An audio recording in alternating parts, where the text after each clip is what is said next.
Eto nga pala mga ganap ko sa pagsalubong ng bagong taon. Dito nga nagleletsyon kami ng chick boy. Ano nga ba ang chick boy? Yung ulo niya baboy, yung katawan niya chicken. Ang ambag ko nga pala dito sa pagluluto ay nagpapahig nga pala ako ng mantika sa balat ng ulo ng baboy, tapos doon sa may balat ng chicken. Tapos si Papa na bahala sa pagluluto ng lechon. Madaya no? Ang lupit nga sa probinsya na napuntahan ko guys, ganito yung alak nila, tapos ganito yung pulutan niluluto pa. Guys, tignan nyo guys yung inumin namin dito, Black Label. Tapos yung pulutan saging. Ganyan talaga yung mga pulutan sa probinsya, saging. Ganyan pa talaga. Pero yung alak mamahalin na. Oh, ito, tagay mo na You know? Sa amin, yung pulutan namin nandox, pero yung iniinom namin, gin. Isang tagay muna dyan guys, ngayong bagong taon. Shoutout sa mga umiinom dyan mula kagabi hanggang ngayon. Hello guys, ito talaga yung pulutan namin Ayan. Hindi nga lang lechong chickboy ang pulutan at ulam namin dito. Meron din ditong inihaw na isda tulad ng tilapia at bangus. Trivia, alam nyo ba guys na masarap mag-inom kapag may luto ng pulutan? Ito may belly. Belly ng bangus. Sausaw natin dito.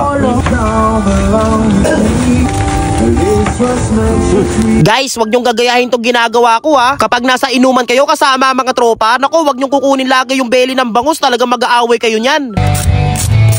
Crispy check! Hindi, joke lang, tinatanggal lang yung sunog. Ganito yung postura ng mga otits sa probinsya, Naka-shades kahit gabi. Sabay mamumulutan. Ay, grabe. Panalo. Naku ho, belly na naman ng bangus yung kinuha mo. Chris Charlie boy, yan ako. By the way guys, luto na nga pala yung chick boy, Bali yung chick lang pala yung luto. Syempre, madaling maluto yung manok, At ayan na nga guys, hiniwa-hiwa na nga. At naku, perfect yung pagkaluto. Pinatikim na nga pala sa akin ni Tito yung paborito kong balat ng manok. Kahit sino naman, paborito yan. Pero pag sumobra ka, naku, masama sa kalusugan yan. Grabe ang sarap. Oy, paawat ka na, hindi pa nakakatikim yung iba Habang naghihiwa nga dito si Tito tinatabi niya yung pang-ulam. Tapos binibigay niya sa akin yung pampulutan. Ang sarap talaga maglechon sa probinsya guys Iba talaga yung lasa ng luto ng probinsya. Talagang lasang-lasa mo yung mga aromatics na nilagay sa may manok. Inabutan ko nga pala dito si Papa ng pulutan kasi busy siya sa pagluluto ng lechon chick boy Ang sarap talaga mag-inom kapag may nakaredy ng pulutan. At pagkalipas ng ilang oras, luto na pala itong lechong ulo ng baboy. Kaya kumuha ko ng konting balat niyan at para matikman natin. Grabe ang crispy. Okay Kaya kumuha na agad ako dito ng konting hiwa lang para pang ulam ko bago ulit ako mag-inom. Nilagay ko na nga pala doon sa plato ko tapos binuhusan ko siya ng Mang Tomas. Guys, ito yung niluto nila Papa na lechong baboy. Yung musok po Tikman natin pare. Crispy. Ito manok. Yung tiwu. Masarap yan. May mga nagkakaroke dito Pero ka lang yun. Nandito pala kami sa may Puray, Montalban, Laguna. Ay, Montalban, Rizal pala. Ba? Yun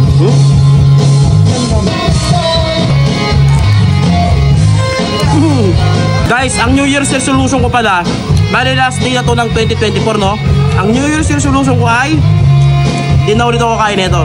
Balik ulit tayo sa pagpapapawis. Tapos pag bare months na, doon din tayo lalamon. Tuwing bare months na tayo lalamon, di ba?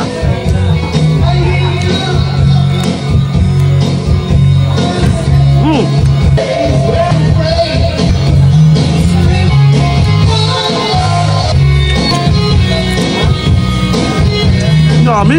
Ubus na yung kanin ko. Pagpulutan na ulit to. Tita, happy birthday, tita! Happy birthday!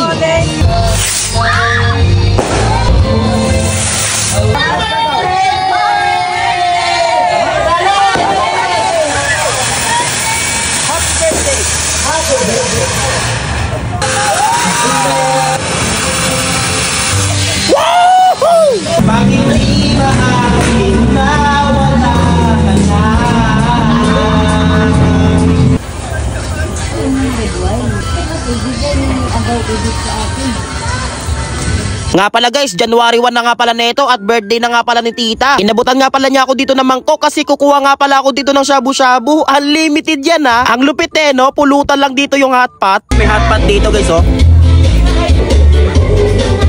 may naman Bro.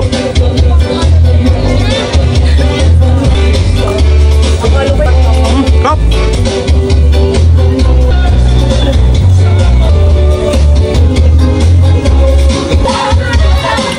Okay rin mag New Year dito sa probinsya guys kasi simple lang, konting ingay. May mga ingay naman mga motor pero konti lang, hindi tulad sa Manila na sobrang ingay. Dito magkakaroon ka talaga ng peace of mind. Madami rin kasi mga nangyari sa akin nung taong 2024. Sa taon kasi na yun nawala si mama pero unti-unti ko na rin natatanggap kahit medyo masakit pa. Kaya kayo guys, hanggat nandyan pa yung magulang nyo, bumawi kayo. Kasi sobrang sakit mawalan ng nanay lalo na pag magsasalubong ka ng bagong taon. Nga pala, nagpapalaro nga pala sila dito guys. Sasandok ka ng mga chichiryang may kasamang pera. Kaya susubukan ko para may pulutan ako. Nako, champion na ata ako dito, no? Ayan walang gabay na nagtuturo sa akin. Kaya talagang alam ko kung nasan banda yung mga chichirya kahit hindi ko nakikita. Ayun kita nyo guys, di ba? Shoot ko naman yan sa planggana. Di ba? Ang dami kong nadakot pero wala akong na-shoot. Dito nga nagsigawan sila kaya akala ko may na-shoot ako. Yun pala wala. Ano ba naman yan? Ang daya. Yung planggana madaya. Umiwas. Umiwas yung planggana. So paano guys? Inumaga na nga pala ako, no? Kaya papasok na pala ako dito sa Munting Kubo nang makatulog na kasi maaga pa ako bukas. Teka lang, hanggang dito na lang. Bye-bye!